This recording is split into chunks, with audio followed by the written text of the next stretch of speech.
Hello, I am doctor Shruti Barman, consultant dermatologist. আজকে আমরা কথা বলতে চলেছি ডার্ক সার্কেলস নিয়ে। ডার্ক সার্কেলস মানে চোখের তলায় কালি। তো চোখের তলায় কালি কেন হয় বা কি করে হয়, লেট আস নো। প্রথমত, চোখের তলায় কালি কেন হয়? চোখের তলায় কালি এই জন্যে হয় কেন কি আমাদের চোখের তলায় যে স্কিনটা থাকে সেটা এক্সেসিভভাবে থিন থাকে, নর্মাল স্কিন থেকে অনেকটা পাতলা। তাই জন্যে যে কোনো সমস্যা হলে চোখের তলায় সেটা বোঝা যায়। সেকেন্ড হচ্ছে, থিন হওয়ার জন্যে নিচের যে ব্লাড ভেসেলগুলো থাকে সেইগুলো ভালোভাবে ফুটে ওঠে, আর তার থেকেও একটা পিগমেন্টেশন তৈরি হয়। তো এই হলো কারণ চোখের তলায় কালি হওয়ার। সেকেন্ড হচ্ছে, আর কি কি রিজনস হতে পারে যেটা থেকে আমাদের চোখের তলায় কালি হয়। তো ফার্স্ট হচ্ছে যে যখনও পেশেন্ট আমাদের কাছে আসে তো সবসময় বলে যে আমায় একটা চোখের তলার ক্রিম দিয়ে দিন যাতে আমার কালিটা ঠিক হয়ে যায়। কিন্তু প্রত্যেক ডার্ক সার্কেল কিন্তু ক্রিম থেকে ঠিক হয় না। কেন কি? এইটার মাল্টিফ্যাক্টোরিয়াল কজেস আছে। কি কি কজ আছে? প্রথম হচ্ছে, it can be hereditary. Hereditary মানে ফ্যামিলির মধ্যেই চলে আসছে, হয়তো বাবা মায়ের আছে তার থেকে হয়ে এসছে।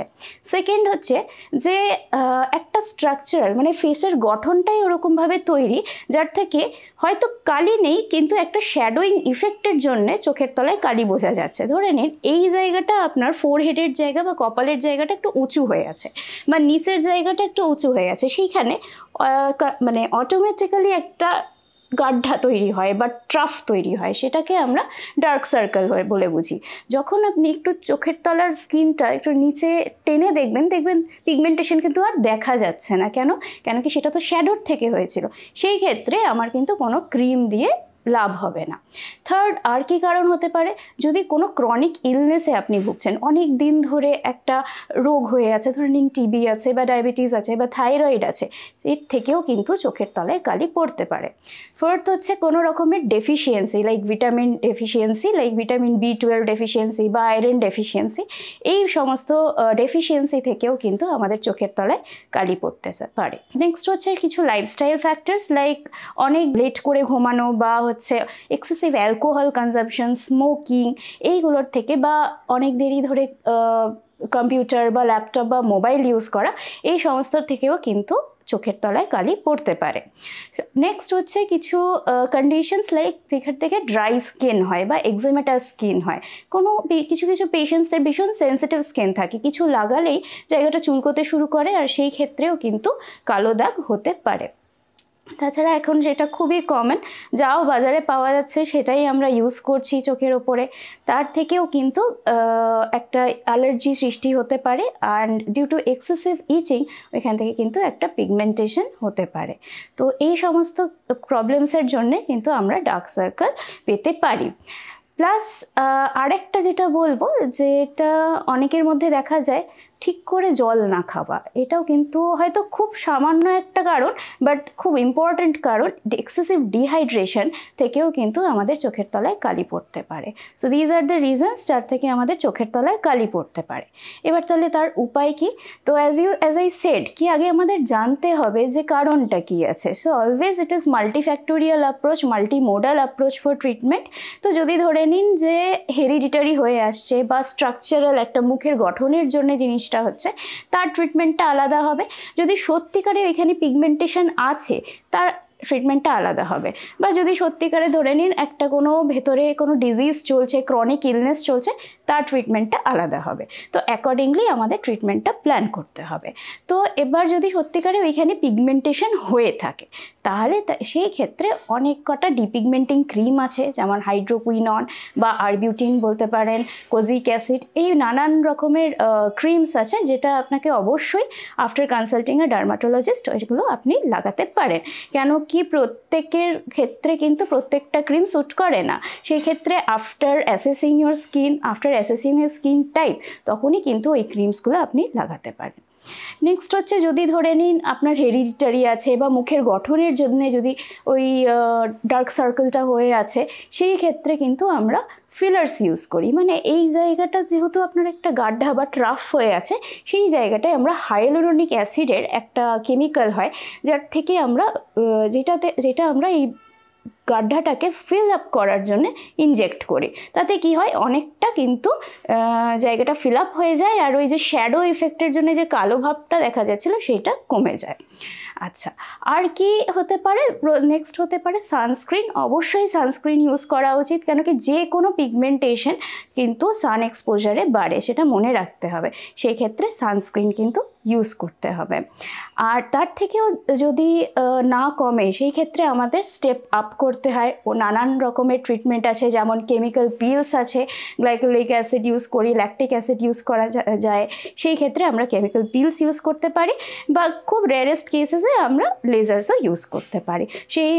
এই হচ্ছে আমাদের ট্রিটমেন্ট ফর ডার্ক সার্কেলস।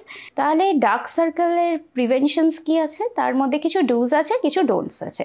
ডুজের মধ্যে যেমন আমি আগেই বলেছি যে সান এক্সপোজার যত হবে অত ডার্ক সার্কেল তৈরি হবে। সেই ক্ষেত্রে সানস্ক্রিন ইউজ করাটা খুবই ইম্পর্ট্যান্ট। সানস্ক্রিন ইউজ করারও কিছু নিয়ম আছে, যেমন ফ্রিকোয়েন্সি। এরকম নয় যে আমি সারাদিনে একবার সানস্ক্রিন ইউজ করলাম and I am like satisfied যে আমার কিছু হবে না। সেই ক্ষেত্রে কিন্তু এই ধারণাটা ভুল। You have to apply it at least 3 times per day, তবেই গিয়ে কিন্তু কিছু ইফেক্ট হবে। সে আপনি যতই কস্টলি সানস্ক্রিন কিনুন না কেন, সানস্ক্রিনের কিন্তু টাইম বা বলতে পারেন এফেক্টিভ টাইম 3 থেকে 4 ঘন্টা, তার থেকে বেশি কিন্তু থাকে না। সেই ক্ষেত্রে এফেক্টিভ সানস্ক্রিন ইউজ করতে হবে ইফেক্টিভলি উইথ 3 times ডেলি।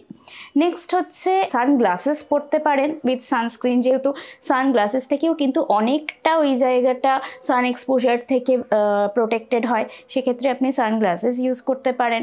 তাছাড়া যেটা হচ্ছে যে এক্সেসিভ ডিহাইড্রেশন থেকে আমরা বললাম যে ডার্ক সার্কেলস হচ্ছে, সেই ক্ষেত্রে অ্যাডিকুয়েট হাইড্রেশনটা খুব ইম্পর্টেন্ট।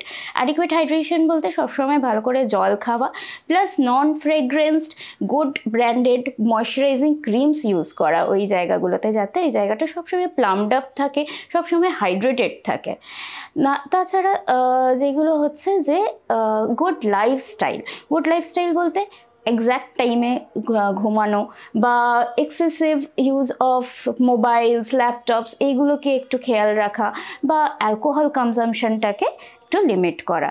এই কটা জিনিসগুলো কিন্তু যদি আপনি খেয়াল করতে পারেন, তাহলে অনেকটা কিন্তু বাঁচা হতে পারে ডার্ক সার্কেলস থেকে। তাতে ডোন্টসে কি আছে, ডোন্টসে যেটা সব থেকে প্রথমেই বলবো, যে কোনো ক্রিম বাজার থেকে র্যান্ডামলি কিন্তু লাগানো উচিত নয়। কেন কি, সেই ক্রিমে কি কেমিক্যাল আছে না আছে কেউ জানে না, আর আপনার ওই কেমিক্যালটা স্যুট করবে কি না সেটা কোনো গ্যারেন্টি নেই। হয়তো আরেকজনের উপরে সেটা স্যুট করেছে, বাট দ্যাট ডাজন্ট মিন সেই জিনিসটা আপনারও স্যুট করবে। ইনফ্যাক্ট ওইটার থেকে এক্সেসিভ রিয়াকশন হয়ে যেতে পারে, তাতে আপনার চোখের তলার চামড়া আরও পাতলা হয়ে যেতে পারে, তাতে আরও অ্যালার্জিক রিয়াকশন হতে পারে, আর তার থেকে আরও বেশি কালো হয়ে যেতে পারে। সেই ক্ষেত্রে please avoid applying any kind of non branded cosmetics, any kind of non branded creams, যেটা আপনাদের সবসময় একটা কনসালটেন্ট ডার্মাটোলজিস্ট থেকে কনসাল্ট করুন, and after that only please apply anything around your eyes. কেন কি ওই জায়গাটা প্রচণ্ডভাবে সফট আর প্রচণ্ডভাবে থিন, সেখানে যে কোনো জিনিস লাগানো কিন্তু যাওয়া যায় না। তার থেকে ভালো তো কিছু হবে না, তার থেকে উল্টে আরও খারাপ হতে পারে। সেকেন্ড হচ্ছে, যখন কোনো কসমেটিক্স লাগাচ্ছেন অবশ্যই রাতে এসে ওই জায়গাটাকে ভালো করে মুছবেন। কেন কি ধরে নিন কাজল লাগানোর পরে যদি জিনিসটাকে ভালো করে না মোছা হয় রাতে এসে, সেক্ষেত্রে কি হয়, ওই পিগমেন্টগুলো জমে সেই জায়গাতে কিন্তু স্টেন করে দিতে পারে, তার থেকেও কিন্তু ডার্ক সার্কেলস হতে পারে। আর থার্ড যেটা আমি বলবো, ডোন্টসে আরেকবার বলবো, please maintain a good lifestyle, please maintain a good balance diet. কেন কি আগেও যেমন বলা হয়েছে যে কোনো ভিটামিন ডেফিসিয়েন্সি বা মিনারেল ডেফিসিয়েন্সি থেকেও কিন্তু আপনাদের ডার্ক সার্কেলস হতে পারে। সেক্ষেত্রে please maintain a balance diet, avoid alcohol consumption. এই সবগুলো কিন্তু যদি করা হয়, তাতে কিন্তু অনেকটা লাভ পেতে পারেন আপনি। এবার লাস্টে আমি কিছু হোম রেমেডিজের ব্যাপারে বলবো রিগার্ডিং ইউর ডার্ক সার্কেলস, যেটা করা যেতে পারে। এগুলো হয়তো পার্মানেন্ট আপনাকে সলিউশন দেবে না, কিন্তু কিছু সময়ের জন্য আপনি রিলিভড হতে পারেন। ফার্স্ট হচ্ছে আইস কম্প্রেশনস, তার থেকে আপনাদের যে আই ব্যাগস তৈরি হয় ডিউ টু এক্সেসিভ স্ট্রেস বা ইনঅ্যাডিকুয়েট স্লিপ, সেখান থেকে এই আই ব্যাগসটা কমলেও কিন্তু অনেকটা ডার্ক সার্কেলস কম মনে হয়। তা সেকেন্ড হচ্ছে কিউকুম্বার স্লাইসেস। কিউকুম্বার স্লাইসেস রোজ যদি আধ ঘন্টা করে চোখের ওপরে দেওয়া যায় তাতেও কিন্তু অনেকটা রিলিফ ফিল হয়, তাতে সার্কুলেশনটাও ভালো হয় চোখের তলায়, আর তার থেকে আপনার ডার্ক সার্কেলসটা অনেকটা কমে যায়। প্লাস হচ্ছে যদি ফ্রিজড টি ব্যাগস ইউজ করা হয়, তাছাড়া কিছু ভিটামিন ই সিরামস আছে, ভিটামিন সি সিরামস আছে, সেইগুলো আপনি ইউজ করতে পারেন। হয়তো এটার থেকে পুরোপুরি পার্মানেন্ট কিছু রেমেডি পাবেন না, but for time being you can get some kind of relief. But the most important thing is that when nothing works, definitely consult a dermatologist, get your skin assessed, get good products, and then go for it. Thank you.